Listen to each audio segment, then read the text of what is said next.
Hey guys, welcome back to another video. I just wanted to bring you 5 tips for every CS student.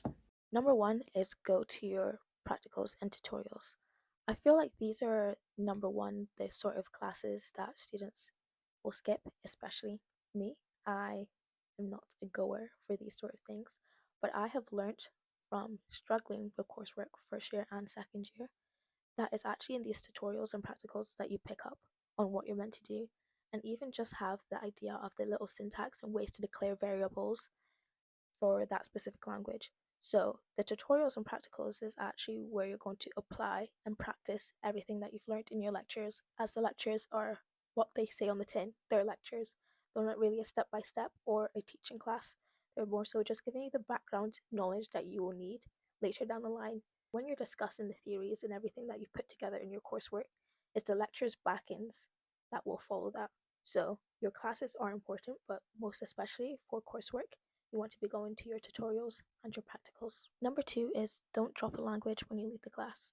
You're going to want to continue to learn this language after the class, because a way to be able to put something down in your CV or even declare that language on your CV is if you have continuous knowledge of it, because they know from one semester of a language you're not going to have the necessary knowledge of that language.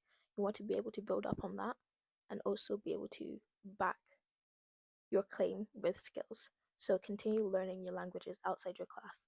And it's also just good, as your coursework isn't going to be exactly what you've learned and what you've applied in technicals and tutorials.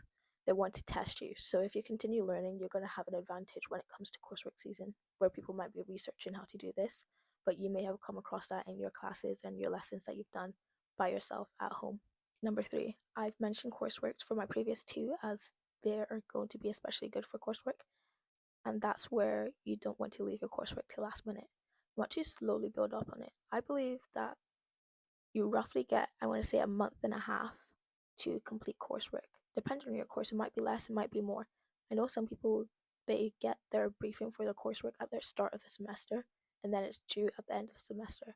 So in that time, you want to be looking at it, slowly building up on it. Also, it just builds up because depending on whether you need to have Git or records of the updates you've made, if they see that all your progress has been made in 2 days, they're going to know you've crammed it. While that might not affect your grade, it's also just something to pay attention to. And it also allows time to step away from bugs, because the best way to solve a bug is by stepping away. That's where you actually have time to take in the error and figure out solutions. I know some people will even claim that going to bed, they have a dream of how to fix the error.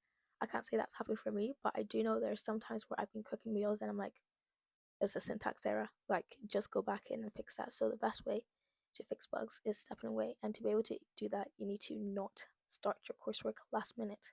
Number 4 is back up your projects, back up your work. So whether you're using Git, a memory stick, a hard drive, have a backup, because you never know what might happen to your laptop. But it's also good just to be able to reference it back. So sometimes when I'm building, say, my personal projects, I know that I've done a specific feature in a previous project that I've done for coursework.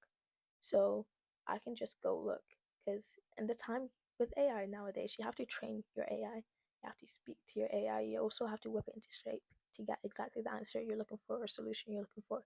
So just to bypass that time, you can just simply go into your memory script, open up that folder, and then see the line. And you should still be able to understand the code because you wrote it. I just also want to add up that backing up your work on Git is actually going to be something that you can use to slowly start building up a portfolio.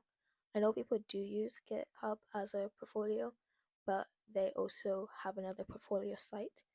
But employers do look at your Git, they want to see your records as well. So whether you're just absentmindedly using GitHub or using it to back up or using it to build external projects, having GitHub or using GitHub as your backup source is going to be something that may benefit you in the future. Now, on to number 5, and importantly, in this day and age, AI. Do not get too reliant on AI, and in brackets, others as well, because some people do use other people as AI, which at the same time, AI can't always be right, and people can't always be right. So you want to be relying on yourself. Even though you can't always be right, at least you know that it's your effort made, and also you're able to explain more about the efforts you put into it. If someone gives you a solution, you don't know the back end behind that solution. And AI, their solutions are also going to be quite difficult to understand unless you whipped it into shape to say, build it in this sort of way or add these comments along the way so you can go back and read it. But again, don't be reliant on AI or others. One, they have AI checkers. Two, copyright is a thing, and plagiarism. So they just want to pay attention and not get reliant too much on that. If you are going to use AI, I say use it to understand errors.